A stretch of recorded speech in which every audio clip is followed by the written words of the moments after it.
को मेजर करेगा। दोनों बीकर को कंडक्टिंग मीडियम सॉल्ट ब्रिज से केमिकली कनेक्ट किया गया है।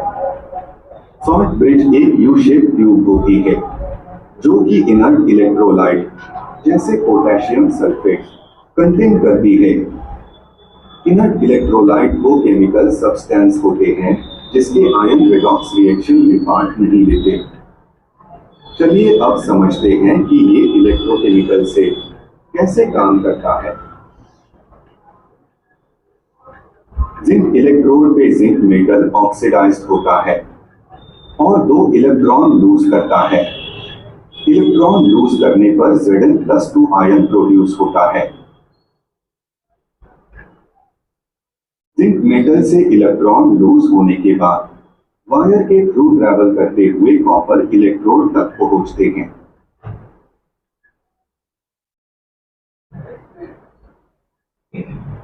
कैथोड बीकर में कॉपर के आयन होते हैं और जब ये आयन कॉपर इलेक्ट्रोड के कांटेक्ट में आते हैं तो ये 2 इलेक्ट्रॉन गेन करके कॉपर मेटल बन जाते हैं और कॉपर रोड पे डिपॉजिट हो जाते हैं।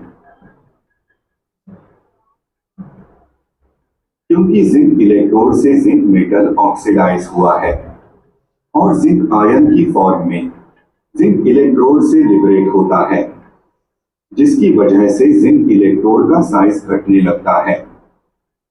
दूसरी ओर कॉपर इलेक्ट्रोड पे कॉपर मेटल डिपॉजिट हुआ है, इस वजह से कॉपर इलेक्ट्रोड का साइज बढ़ने लगता है। चलिए अब देखते हैं कि सॉल्ट ब्रिज कैसे काम करता है। सॉल्ट ब्रिज एनोड और कैथोड बीकर में चार्ज को बैलेंस करता है। ये चार्ज एनोड बीकर में जिंक आयन प्रोड्यूस होने और कैथोड बीकर में कॉपर आयन के मेटल बनने की वजह से बनता है। एनोड साइड जिंक आयन की वजह से पॉजिटिव चार्ज होता है। इस चार्ज को बैलेंस करने के लिए सॉल्ट ब्रिज से सल्फेट आयन एनोड बीकर में एंटर करता है। सल्फेट आयन एनोड बीकर में एंटर करने के बाद जिंक आयन से कंबाइन करता है और जिंक सल्फेट बनाता है और इस तरह से एनोड बीकर में जिंक इलेक्ट्रोड का साइज बढ़ता है और जिंक सल्फेट सॉल्यूशन बढ़ता है। दूसरी ओर कैथोड बीकर में सल्फेट आयन सॉल्ट ब्रिज में एंटर करता है हेलो और पोटेशियम आयन से कंबाइन करके पोटेशियम सल्फेट आज सेमेस्टर क्लास ओपन है क्या 11th क्लास? हाँ ओपन। कैथोड बीकर में कॉपर सल्फेट सॉल्यूशन मिलता है और कॉपर इलेक्ट्रोड का साइज बढ़ता है और इस तरह दोनों बीकर में चार्ज बैलेंस रहता है। इस प्रोसेस में इलेक्ट्रॉन एनोड से कैथोड की तरफ फ्लो करते हैं। इलेक्ट्रॉन फ्लो होने से सर्किट में करंट जनरेट होता है।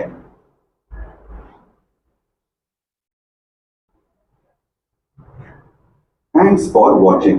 If you like this video, subscribe our channel for more videos.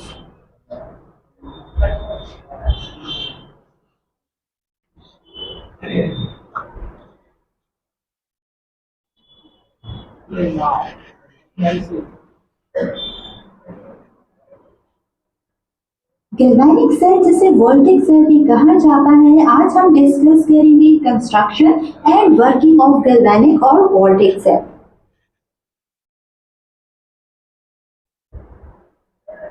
Galvanic cell या फिर वोल्टेज सेल कन्वर्ट करता है केमिकल एनर्जी को इलेक्ट्रिकल एनर्जी में। बेस्ट एग्जांपल जो कि हमारी डेली लाइफ से है गैल्वेनिक सेल की, वो सेल जो हमारे घर में रिमोट कंट्रोल में यूज होता है, टॉयज में या फिर टॉर्च में यूज होता है। इन सेल में हमारे पास केमिकल को कन्वर्ट किया जाता है इलेक्ट्रिकल एनर्जी में। जहाँ तक बात है construction of the galvanic cell की, तो आप स्क्रीन पर देख सकते हैं कि हमारे पास ये एक गैल्वेनिक सेल है। इसमें हमारे पास जो है 2 कंटेनर्स हैं। फर्स्ट कंटेनर में हमारे पास जिंक सल्फेट का सोल्यूशन है और इस जिंक सल्फेट के सोल्यूशन में जिंक इलेक्ट्रोड को डिप किया गया है। जबकि सेकेंड कंटेनर में हमारे पास कॉपर सल्फेट का सोल्यूशन है और इस सोल्यूशन में हमारे पास कॉपर इलेक्ट्रोड को डिप किया गया है। इन 2 इलेक्ट्रोड को कनेक्ट किया गया है वायर के थ्रू। साथ ही आप देख सकते हैं कि हमारे पास इन 2 कंटेनर्स को जो कि आपस में कनेक्ट कर रहा है वो एक साल्ट ब्रिज है। अब इस सॉल्ट ब्रिज का क्या काम है? ये सॉल्ट ब्रिज जो होता है ये बैलेंस करता है हमारे पास चार्ज को वोल्टेज या फिर गैल्वेनिक सेल में। ठीक है, अब हम बात करेंगे कि यहाँ पर हमारे पास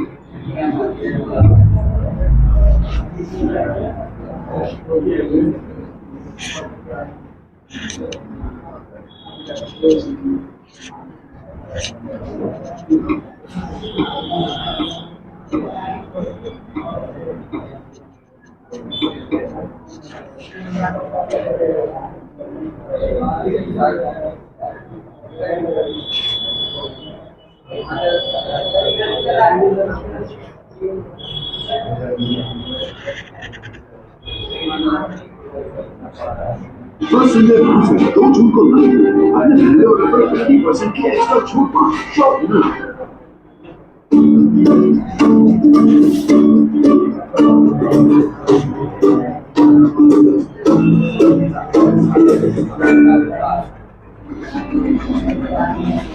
Determination of EMF of a cell. The device which produces electrical energy from a chemical reaction is called an electrochemical cell. The best example of an electrochemical cell is the Daniell cell, in which copper and zinc electrodes are immersed in a solution of copper sulfate and zinc sulfate respectively. The two half cells are connected through a salt bridge, which is an inverted U-tube filled with a saturated solution of an inert electrolyte containing agar. Here, zinc acts as anode and copper acts as a cathode. At the anode, zinc undergoes oxidation to form zinc ions, which pass into the solution and electrons. If the two electrodes are connected using an external wire, the electrons produced by the oxidation of zinc travel through the wire and enter into the copper cathode, where they reduce the copper ions present in the solution and form copper atoms, which are deposited at the cathode. The potential difference between the two electrodes is called cell potential or EMF of the cell. It is measured in volts. Our aim here is to study the variation of EMF in the zinc copper electrochemical cell hello? with the change in concentration of electrons बोलिए। and room temperature. Coaching का बंद है Material आज is required. नहीं, आज चलेगा, आज Zinc चलेगा, sulfate solution, copper sulfate आज solution, चलेगा, आज चलेगा। zinc rod, तो चलेगा। हाँ, आज भर चलेगा। digital voltmeter, वो नहीं मेरा कोई घूम के गया salt था। bridge and हाँ? connecting wires. कोई शायद बच्चे घूम के गया इसलिए मेरा बेटी पे फोन की। Take 1 molar नहीं, कहाँ? sulfate क्लास चल रही है। solution in a clean beaker and 1 molar zinc sulfate solution in another beaker. Take a clean copper rod and dip it into the beaker containing 1 molar copper sulfate solution.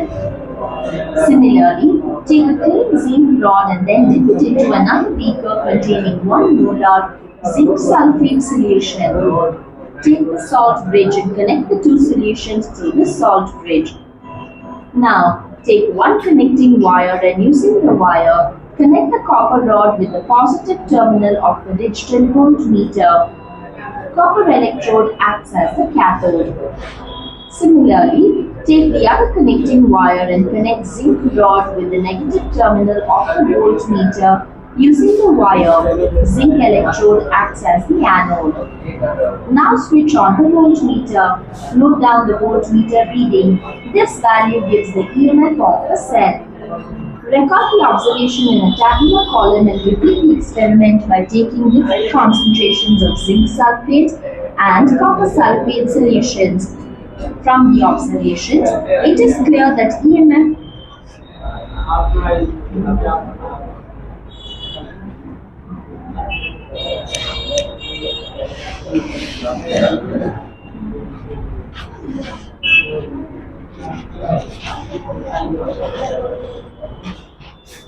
तो कुछ समझ में आया? जो पढ़ा वैसा ना बताया, तो मतलब इससे हुआ कि तुम्हारे दिमाग में सब बात आ गया। है ना। वैसे तो सिर्फ थ्योरी में बताए थे ऐसे ऐसे होता है, यहाँ प्रैक्टिकली दिखाया गया किधर क्या हो रहा है। समझ में आ गया। अब हम लोग EMF का फॉर्मूला पढ़े थे पिछले क्लास में। क्या फॉर्मूला था?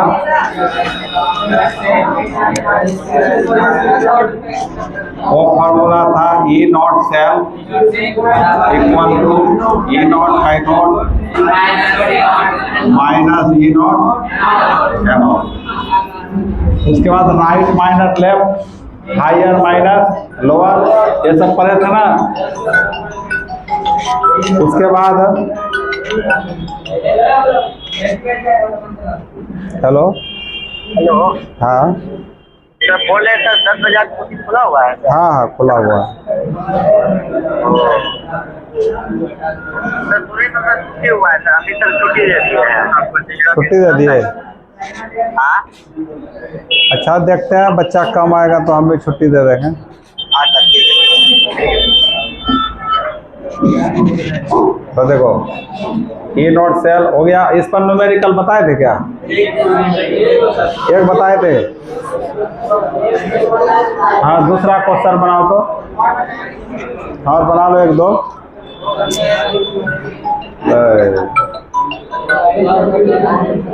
हेलो हाँ हेलो मॉर्निंग सर।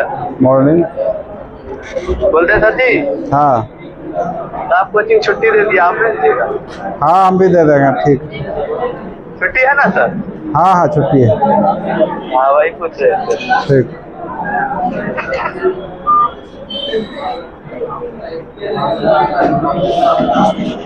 अब देखो क्वेश्चन लिखो तो। एक सेल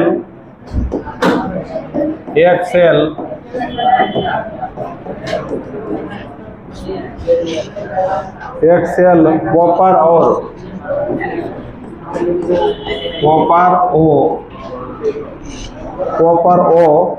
सिल्वर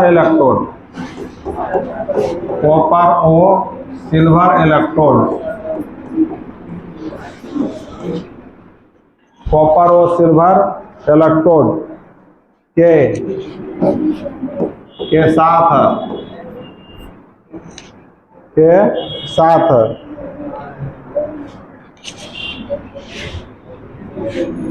के मध्य निम्न प्रकार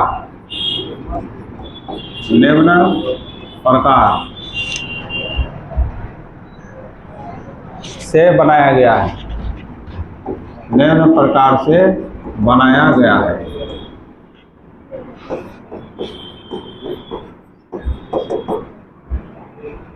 एक सेल कॉपर व सिल्वर इलेक्ट्रोड के मध्य निम्न प्रकार से बनाया गया है। तो ये कॉपर सॉलिड है, उसके बाद इधर कॉपर आयन बना, ये एक्वस फॉर्म में आ गया। उसके बाद इधर Ag प्लस एक्वस फॉर्म में है और Ag बनाया सॉलिड।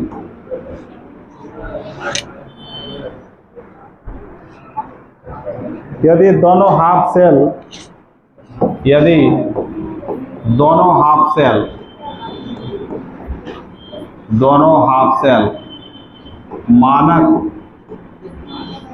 मानक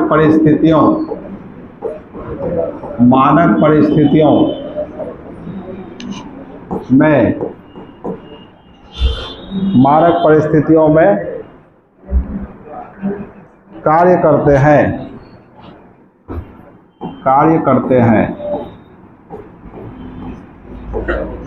हैं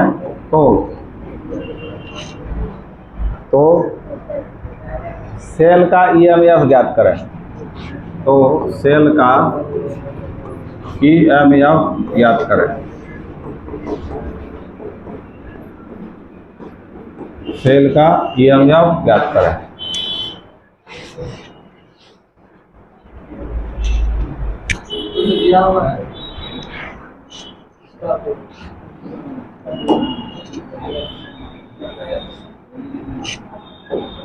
और दिया हुआ है नीचे में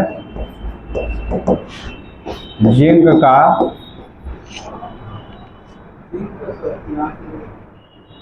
तो कॉपर है ना, कॉपर का इलेक्ट्रोड पोटेंशियल Cu 2 प्लस से Cu प्लस 0.34 वोल्ट तथा सिल्वर Ag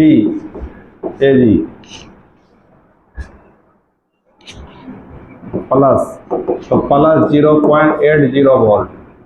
बताओ तो इसका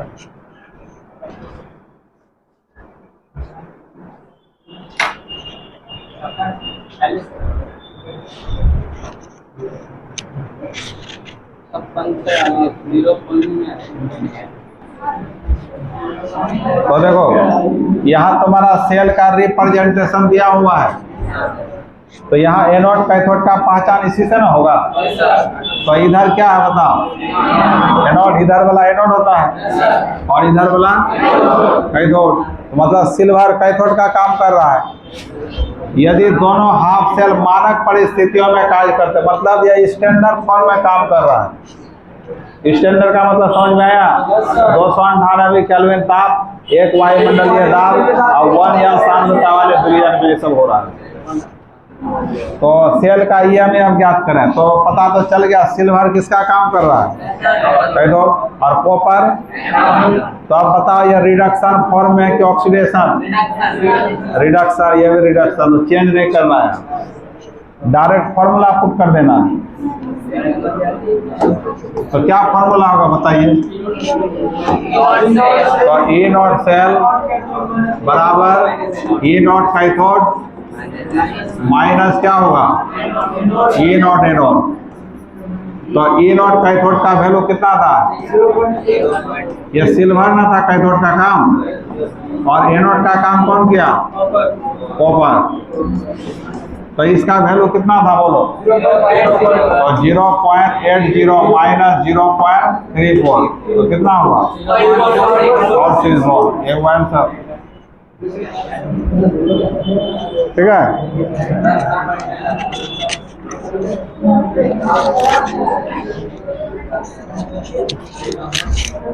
ये प्लस में आएगा ना,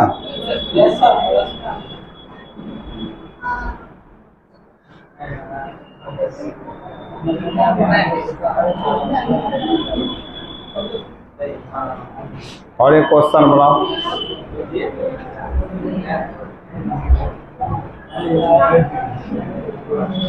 अभी तुम लोग कहाँ से एग्जाम चल रहा है कहीं? बहुत बच्चा फोन कर रहा है, एग्जाम है।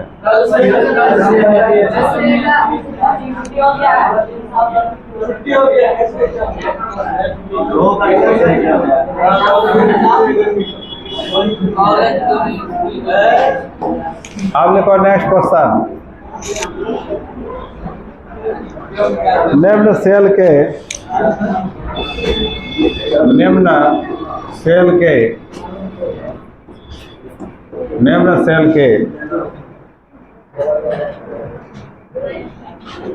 CD2 प्लस CD कैडमियम हो गया,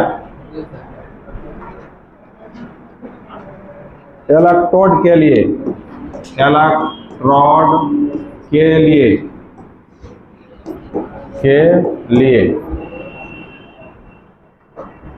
मानक अपचयन विभव,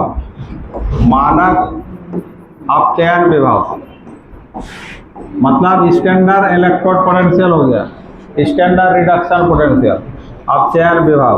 इसको हिंदी में क्या बोलते हैं बच्चा? इंग्लिश में स्टैंडर्ड रिडक्शन पोटेंशियल पूछ रहा है तुमको।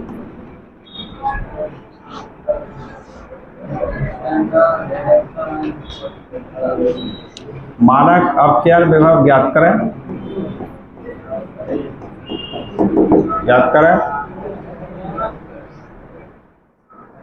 और इसमें जिंक सॉलिड से जिंक आयन बना, साल ब्रिज है, और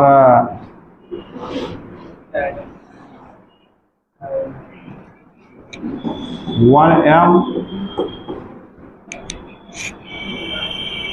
और इधर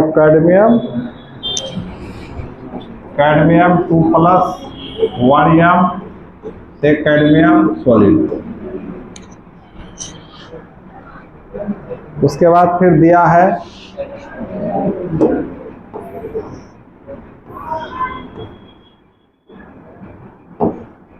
अब फिर दिया है E नॉट सेल का वैल्यू दिया हुआ।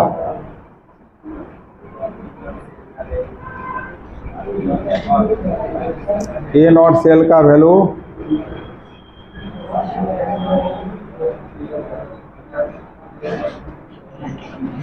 0.36 वोल्ट तथा E नॉट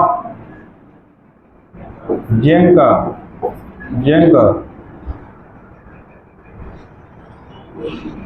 2 प्लस आयन का -0.76 वोल्ट ये दिया हुआ। बताओ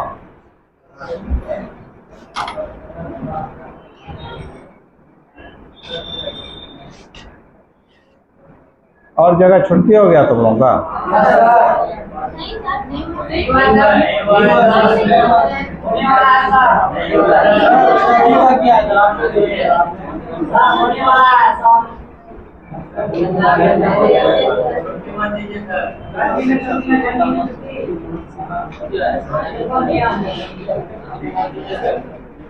ये सरकार ने ना पूछता है जी, हम लोग ना पूछते हो।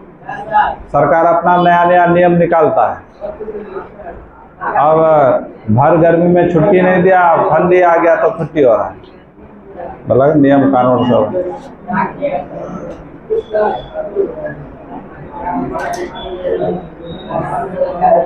तो सुनो, आज तुम लोग पढ़ लो।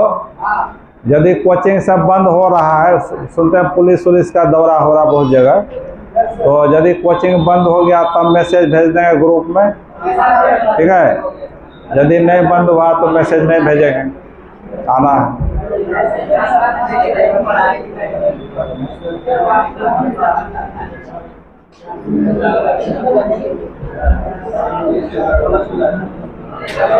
बनेगा बताओ।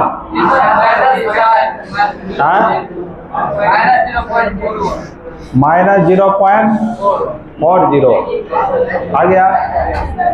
देखो इधर, यहाँ पर सेल रिप्रेजेंटेशन दिया हुआ है ना। बताओ यहाँ एनोड कौन है, कैथोड कौन है? ये तो एनोड ना होगा, और ये क्या होगा? अच्छा, यहाँ 1 m जो दिया हुआ है, घबराना नहीं। क्या हो गया? यहाँ जो 1 m दिया हुआ जिंक आयन एक्वस लिखते थे ना हम, तो एक्वस का मतलब वो जो सॉल्यूशन में डूबा हुआ उसी का सांद्रता लिखा है, कंसंट्रेशन 1 m। घबराना नहीं है। उसका इस जिंक सल्फेट सॉल्यूशन का सांद्रता दिया हुआ है। कैडमियम सॉल्यूशन का, कैडमियम सल्फेट सॉल्यूशन का सांद्रता दिया। एक्वस के जगह सांद्रता भी लिखा जाता है। समझ गए ना? तो अब यहाँ पर हमको ये पता चल गया, ये क्या है? एनोड। और ये क्या है? ये आपका एनोड है, और ये आपका क्या है? कैथोड। तो कैथोड हो गया जिंक, सॉरी कैडमियम क्या हो गया? कैडमियम का तो पूछ रहा है ना, यह तो पूछ रहा है निम्न सेल के कैडमियम इलेक्ट्रोड के लिए मानक अपचयन स्टैंडर्ड रिडक्शन पोटेंशियल ज्ञात करें। कैडमियम का पूछ रहा है, और किसका दिया हुआ है? जिंक का। और सेल का क्या दिया हुआ है? EMF सेल का दिया हुआ है, और जिंक का स्टैंडर्ड रिडक्शन पोटेंशियल दिया हुआ है। तो कैडमियम का स्टैंडर्ड रिडक्शन पोटेंशियल पूछ रहा है, तो कौन सा फॉर्मूला लगेगा बताओ? हाँ, तो उसी पर लिखेगा E नॉट सेल बराबर क्या होगा? E नॉट कैथोड माइनस क्या होगा? E not anode. तो इसका वैल्यू दिया हुआ है कितना? 0.36। और ये कैथोड का काम कौन किया था? कैडमियम। तो यहाँ कैडमियम लिख देंगे रिडक्शन के फॉर्म में, यही ना लिखेंगे। और एनोड का काम कौन किया था? ये रिडक्शन के फॉर्म में। तो ये वैल्यू दिया हुआ है आपको, ये वैल्यू पूछ रहा है। तो अब कितना हो गया? 0.36 equal to E naught cadmium का रिडक्शन फॉर्म। अब माइनस इसका वैल्यू कितना है? -0.76 ये ना है। तो माइनस माइनस क्या हुआ? तो 0.36 equal to E not cell, तो cadmium ion to cadmium minus plus 0.76, तो बताओ ये इधर आएगा तो क्या बन जाएगा, ये नॉट कैडमियम टू प्लस से कैडमियम इक्वल टू 0.36 माइनस 0.76, तो घटा कर कितना आएगा माइनस 0.40 वोल्ट। ये हुआ आंसर। अब इसी में आपको कैडमियम का दिया रहता, जिंक का स्टैंडर्ड रिडक्शन पोटेंशियल पूछता तो नहीं निकलता। हाँ बता लो।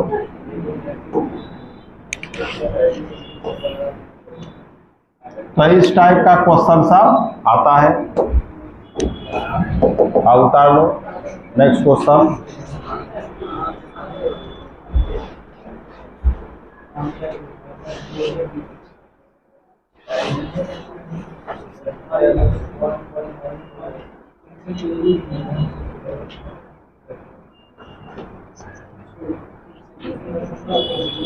और 2 क्वेश्चन है, ठीक है।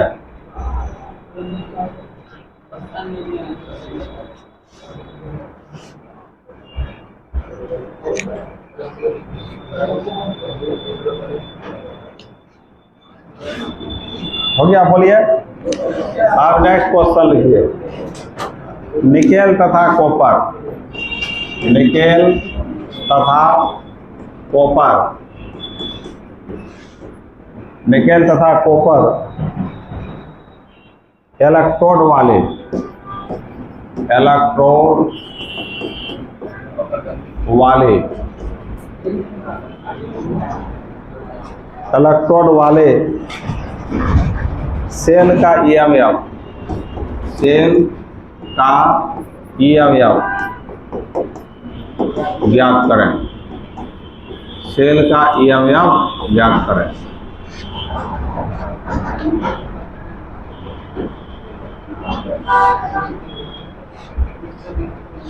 उसके बाद दिया है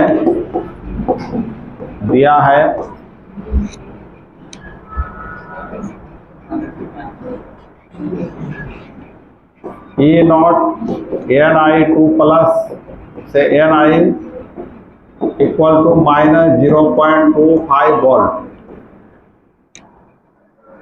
और कॉपर का दिया हुआ है तथा कॉपर का स्टैंडर्ड रिडक्शन पोटेंशियल आपको दिया हुआ है प्लस 0.34 वोल्ट। अब बनाओ तो इसको।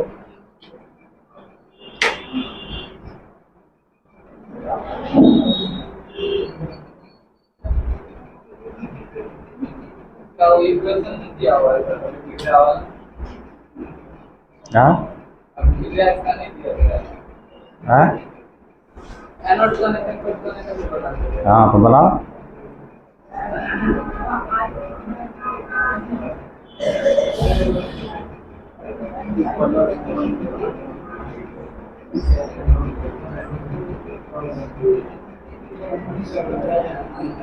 निकेल और कॉपर इलेक्ट्रोड वाले सेल का ईएमएफ ज्ञात करें, और निकेल का स्टैंडर्ड रिडक्शन पोटेंशियल दिया हुआ है, स्टैंडर्ड है ना, है ये रिडक्शन इतना, और जिंक का कॉपर का स्टैंडर्ड कितना दिया हुआ।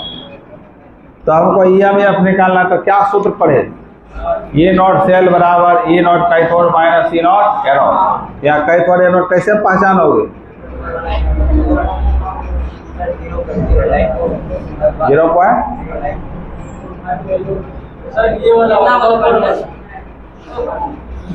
यहाँ एनोड कैथोड पहचानोगे कैसे, यहाँ तो लिखा हुआ था सर, रिप्रेजेंटेशन था, पता चल जाता था, यहाँ नहीं है तो क्या करोगे। तो हम फॉर्मूला लिखाए थे, जब कैथोड एनोड पहचान नहीं हो पाए तो उसके लिए फॉर्मूला लिखाते हैं E not higher minus E not lower, नहीं लिखाए थे। ये सेल ई नॉट सेल बराबर E not higher minus E not lower पर लिखाए थे। तो दोनों में पहचान करो कौन हाइयर है, ये वाला जाना है ना, ये वाला, इसमें इसको घटा देना है, मतलब ये तुम्हारा कैथोड का काम करेगा, ये एनोड का काम करेगा। हाँ आया समझ में। तो अब लिखो फॉर्मूला,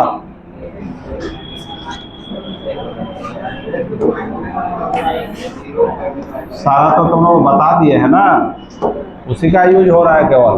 तो ई नॉट सेल बराबर क्या, ई नॉट हाइयर माइनस क्या लिखते हैं, ई नॉट लोअर।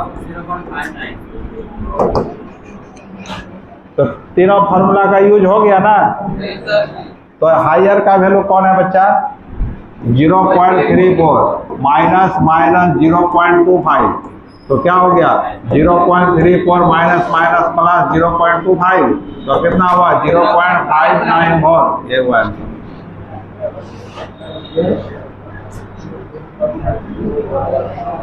तो हर टाइप का बता रहे हैं ताकि तुम लोग फंसो नहीं, और एक टाइप बना लो, हो जाएगा कंप्लीट।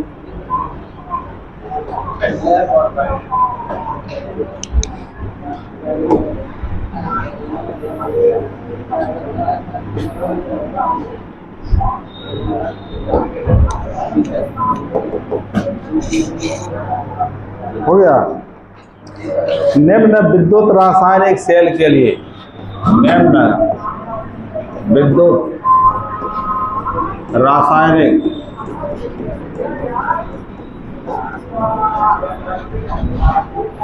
निम्न विद्युत रासायनिक सेल के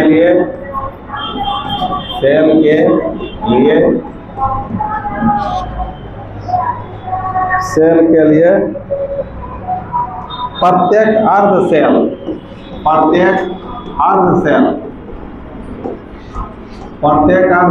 अभिक्रिया, प्रत्येक अर्ध सेल अभिक्रिया का मीनिंग क्या पूछ रहा है, हाफ सेल रिएक्शन पूछ रहा है, तथा रेडॉक्स अभिक्रिया भी पूछ रहा है। रेडॉक्स का मीनिंग क्या होता है, रेडॉक्स अभिक्रिया निकाले, लिखे। रेडॉक्स किसको कहते हैं, तो रेडॉक्स कहते हैं।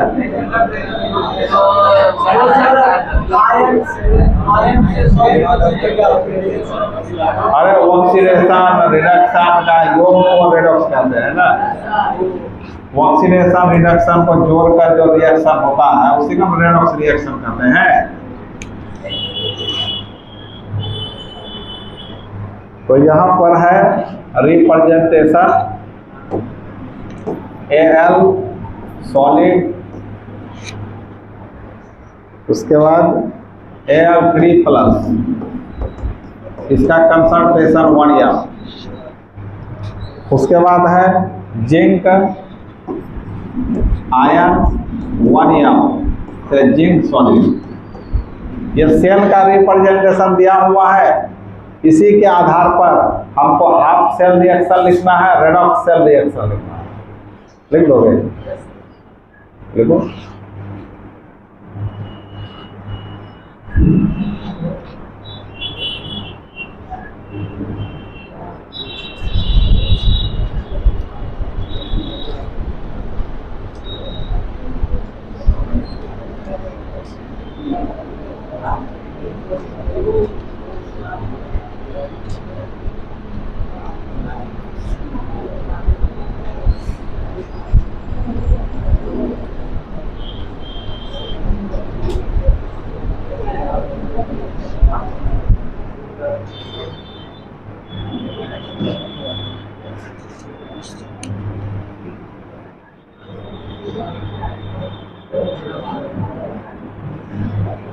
बता पाओगे क्या? Yes sir. बताओ।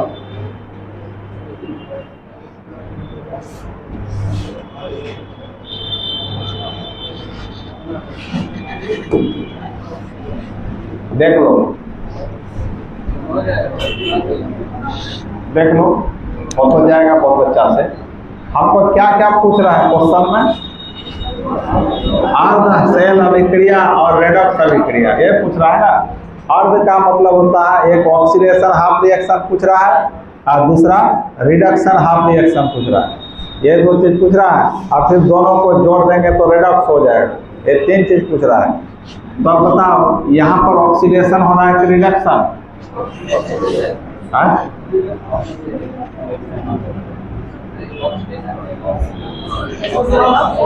अरे इधर वाला हमेशा ऑक्सीडेशन ना होता है, स्वच्छ में पड़ जाता है। इधर लेफ्ट साइड है ना, और इधर राइट साइड है, तो लेफ्ट में हमेशा क्या होता है, ऑक्सीडेशन।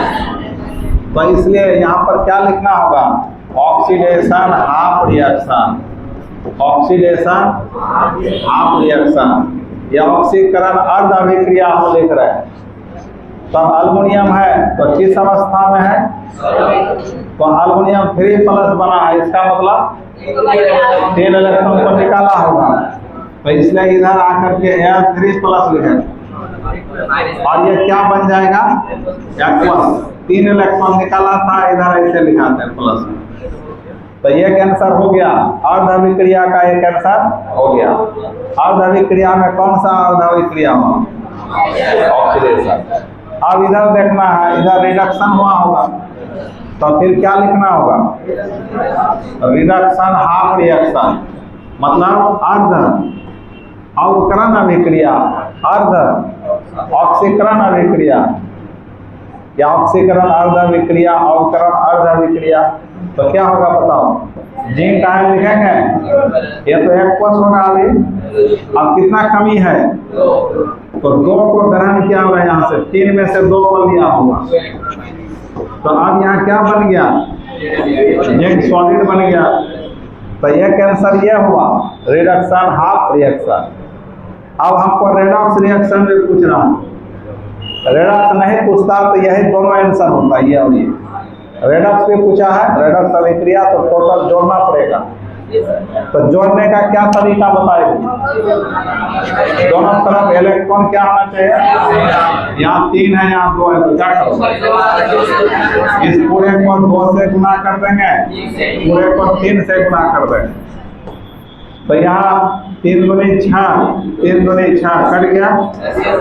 अब 2 से इसके साथ भी गुना हो जाएगा, तो 2Al सॉलिड प्लस इसके साथ इसको जोड़ेंगे ना, तो इसका गुना किससे होगा, 3Zn एक्वस।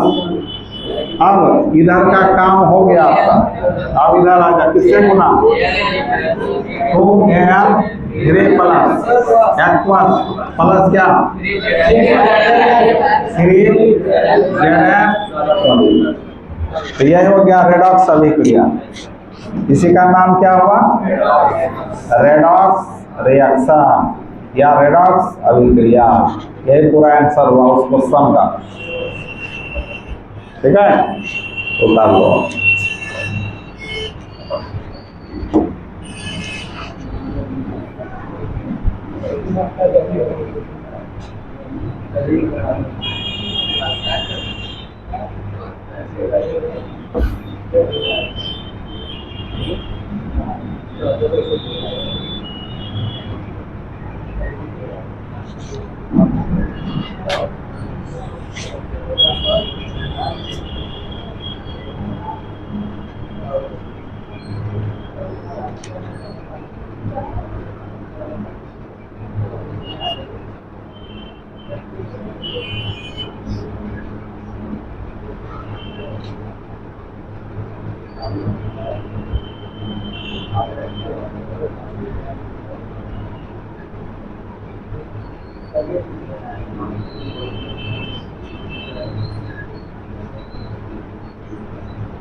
हो गया बच्चा।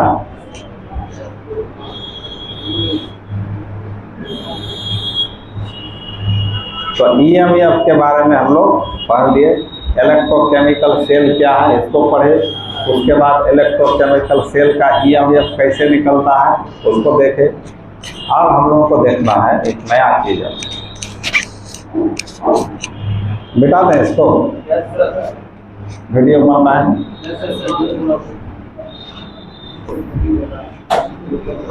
अब सुनो, जैसे कोई बर्तन है, कंटेनर है, इसमें कोई लवण है, जैसे तुम्हारा कॉपर सल्फेट का लवण है और इसका जलीय वेरिएंट बना हुआ है, मतलब कॉपर सल्फेट का सॉल्यूशन है इसमें, और इसमें हम कॉपर रॉड को डाल दिए तो कॉपर इलेक्ट्रोड निकाला। अब ये जो है सिंगल इलेक्ट्रॉन है, अब ये इलेक्ट्रॉन का त्याग करेगा कि ग्रहण करेगा? क्या करेगा? ये अकेला है, कुछ कर पाएगा? मतलब इसका हम लोग इलेक्ट्रॉन पोटेंशियल निर्धारित नहीं कर सकते हैं। मतलब ये अकेला है तो हाफ ही ना होगा, या तो हाफ ऑक्सीडेशन हाफ रिएक्शन होगा, या रिडक्शन हाफ रिएक्शन होगा। ये दोनों क्रिया हो सकता है एक में, लेकिन अकेले तो नहीं होगा। ना अकेले ऑक्सीडेशन कर पाएगा, ना अकेले रिडक्शन कर पाएगा। इसलिए किसी इलेक्ट्रोड का हम लोग इलेक्ट्रोड पोटेंशियल का मान किसी की सहायता से निकालते हैं। इसको जब दूसरे से जोड़ते हैं, जैसे इलेक्ट्रोकेमिकल सेल पढ़े तो इधर जिंक जोड़ते थे, इधर कॉपर, तो दोनों को एक दूसरे से जोड़ते थे तब पता चलता था। तो कोई सिंगल इलेक्ट्रोड का इलेक्ट्रोड पोटेंशियल का निर्धारण संभव नहीं है, क्योंकि कोई भी ऑक्सीडेशन हाफ रिएक्शन या रिडक्शन हाफ रिएक्शन अकेले नहीं होता है। जब दोनों को एक साथ जोड़ देंगे तभी संभव होता है। समझ में आया? जैसे तुम लोग मार्केट में चावल खरीदने गया, बोलता है 5 केजी चावल दीजिए, तो कैसे देता है वो? नाप करके देता है। किससे मापता है? बटखरा से मापता है। तो 5 केजी का बटखरा उसके पास पहले से, तो उसी के बराबर तराजू में एक तरफ 5 केजी डालता है, एक तरफ 5 केजी चावल डालता है, तो उसी से तुलना करके देता है ना, तब तो मान जाते हैं हमको 5 केजी मिल गया, सब खुश हो जाता है। वही यदि तुम अंदाज उठा के देगा तो मानेगा कोई? वही बात है, इसका अकेले इलेक्ट्रॉन पोटेंशियल निर्धारित नहीं किया जा सकता है। इसलिए इसका इलेक्ट्रॉन पोटेंशियल का निर्धारण पता करने के लिए एक दूसरे इलेक्ट्रोड का हेल्प लिया जाता है, एक दूसरे इलेक्ट्रोड का हेल्प लिया जाता है, जिसको रिफरेंस में कहा जाता है। रिफरेंस मतलब उसी की मदद से हम इसका इलेक्ट्रोड पोटेंशियल निकालेंगे। या इलेक्ट्रोड 2 टाइप का होता है, रिडक्शन और ऑक्सीडेशन। तो अभी इलेक्ट्रोड ही बोलेंगे, कहिए ऑक्सीडेशन भी इसमें हो सकता है, रिडक्शन भी हो सकता है, इसलिए केवल क्या बोलेंगे? Electrode potential. मतलब बोल सकते हैं किसी भी इलेक्ट्रोड के इलेक्ट्रोड पोटेंशियल का निर्धारण जिस किसी इलेक्ट्रोड की सहायता से निकाला जाता है उसको रिफरेंस माना जाता है। रिफरेंस, जैसे दोनों को लड़ना है, मान लीजिए इसका शक्ति हमको पता है, बहुत शक्तिशाली है, बहुत बड़ा पहलवान है, इसको इससे भिड़ा दें, तो ये जब इसको पटक दिया तो क्या हुआ? उससे ज़्यादा शक्तिशाली हुआ। आइए यदि इसको पटक दिया था, ये ज़्यादा मजबूत है, कमज़ोर है, तो इसी को रिफरेंस माना गया, इसी यही कहलाएगा रिफरेंस। इसी से हम किसी का तुलना कर सकते हैं, इसी की सहायता से दूसरे का शक्ति पता कर सकते हैं। वही बात है, इधर जो भी इलेक्ट्रोड होगा इसी के सहायता से इस इलेक्ट्रोड का पोटेंशियल का निर्धारण होगा। इसलिए ऐसे इलेक्ट्रोड को कहा जाता है रिफरेंस के रूप में हम मान रहे हैं। तो रेफरेंस में किसको माना जाता है? तो एक होता है SHE या NHE। इसका मतलब होता है स्टैंडर्ड हाइड्रोजन इलेक्ट्रोड या नॉर्मल हाइड्रोजन इलेक्ट्रोड। इसी के सहायता से किसी भी इलेक्ट्रोड का इलेक्ट्रोड पोटेंशियल का मान निकाला जाता है। जैसे हम लोग बार बार यूज करते हैं जिंक का स्टैंडर्ड रिडक्शन पोटेंशियल का मान कितना होता था? +0.76 मानते हैं ना। तो ये जो वैल्यू जिंक का निकाला गया है, तो जिंक तो अभी सिंगल है ना, तो इसका जो मान निकाला गया है इसी की सहायता से निकाला गया है। समझ में आ रहा है? या कॉपर का जो हम लोग स्टैंडर्ड रिडक्शन पोटेंशियल का मान कितना लिखते हैं, प्लस 0.34 वोल्ट लिखते हैं ना। तो ये जो वैल्यू कॉपर का निकाला गया इसी के सहायता से निकाला गया SHE की सहायता से। मतलब ये SHE एक रेफरेंस है, इसी के सहायता से किसी दूसरे का निकाला जाता है। जैसे 5 केजी चावल खरीदे, 5 केजी का बटखरा है, तो 5 केजी का बटखरा इंडिया में अलग भार का है, पाकिस्तान में अलग भार का है, अमेरिका में अलग भार, ऐसा है क्या? हर देश में 5 केजी का वेट क्या होगा, 5 केजी का मात्रा बराबर होगा कि नहीं? तो उसी तरह SHE को स्टैंडर्ड माना गया और इसका जो वैल्यू होता है इलेक्ट्रोड पोटेंशियल का मान इसका होता है 0 माना जाता है। क्या माना जाता है? SHE के इलेक्ट्रोड पोटेंशियल का मान कितना? 0 माना जाता है। अब इसी को पूरा दुनिया मानता है, इसी के सहायता से अन्य इलेक्ट्रोड का, अन्य धातु का, अन्य परमाणु का जो बोलो इलेक्ट्रोड पोटेंशियल का निर्धारण करता है। समझ में आया? तो अब ये SHE क्या होता है तो यही समझना है। तो हम लिखो हेडलाइन में लिखो standard hydrogen electrode, standard hydrogen electrode. इसी को शॉर्ट में बोला जाता है SHE। इसका हिंदी हो गया मानक हाइड्रोजन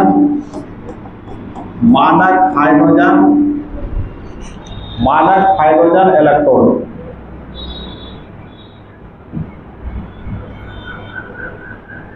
क्या बोलते हैं? मानक हाइड्रोजन इलेक्ट्रोड बोला जाता है, मानक हाइड्रोजन इलेक्ट्रोड।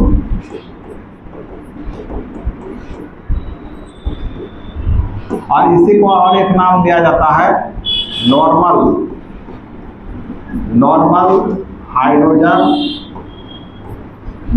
Hydrogen electrode. इसी को शॉर्ट में क्या बोलते हैं? NHE। नॉर्मल को क्या बोलेंगे? सामान्य हाइड्रोजन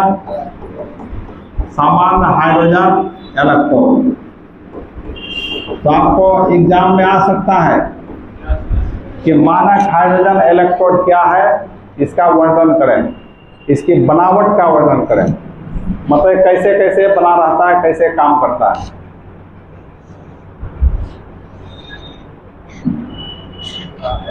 मानक हाइड्रोजन इलेक्ट्रोड, जिसको हम लोग सामान्य हाइड्रोजन इलेक्ट्रोड भी कहते हैं।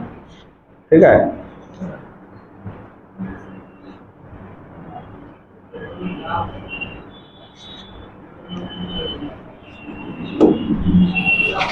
अब इसके बारे में समझिए आप लोग।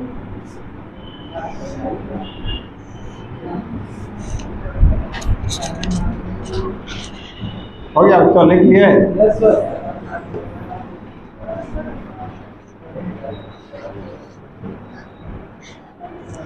तब देखो ये बनावट इसका कैसा है, कैसे काम करता है, ये देखना है ना। तो पहले बनावट देखो इसका।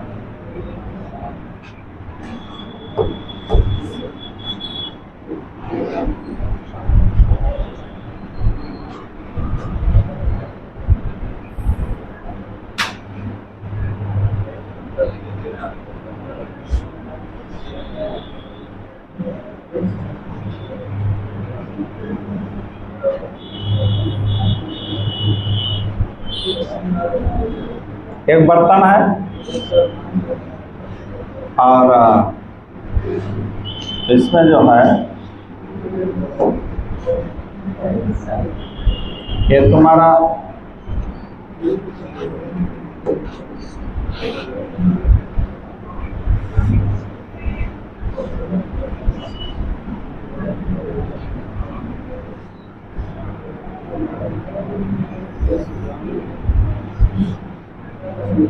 ये ट्यूब लगा हुआ कांच का रहता है, किसका बनाता है? का शीशा का ट्यूब है, आर पार दिखाई पड़ता है। और इसके अंदर क्या होता है बच्चा, इसके अंदर जो होता है ना ननो, इसके अंदर होता है प्लेटिनम का तार।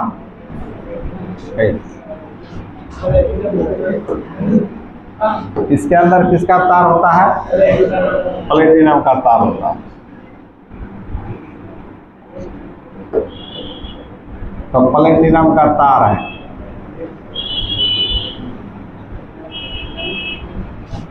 तो प्लेटिनम का तार है और इस तार के अंतिम सिरा में एक प्लेटिनम का ही प्लेट लगा रहता है। प्लेटिनम का ही क्या है? प्लेट लगा हुआ है, प्लेट। इसको प्लेटिनम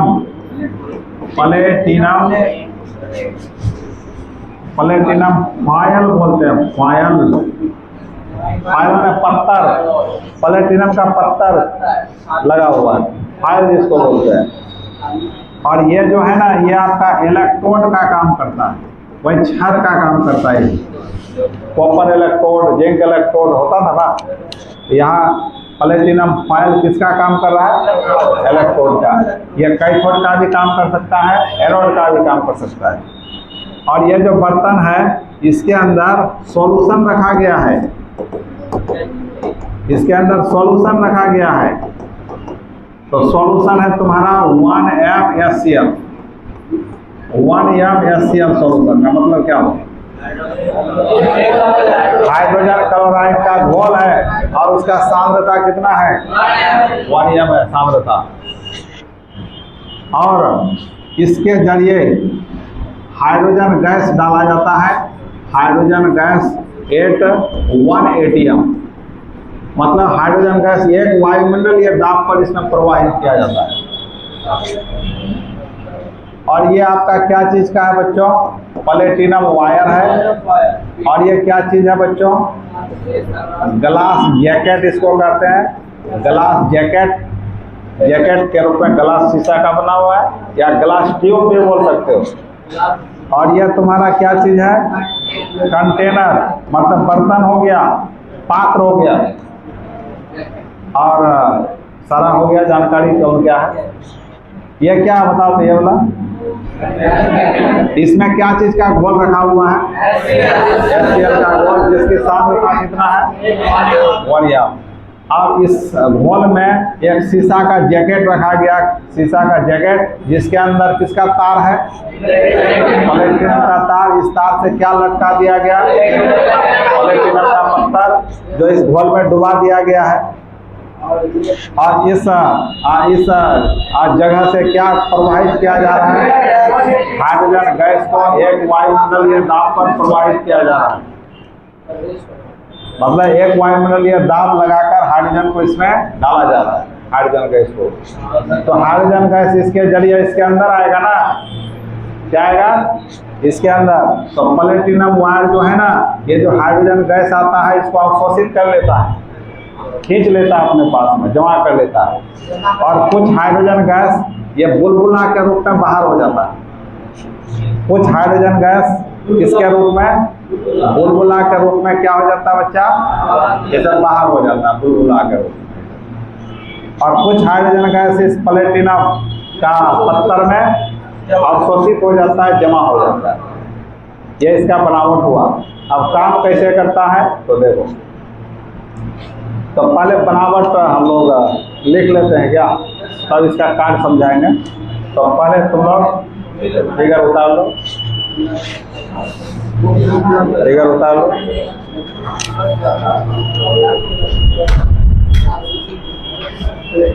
फिगर उतारो।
क्या हो गया?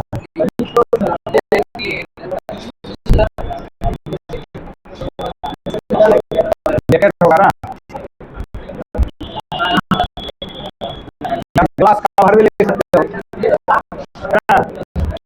Glass cover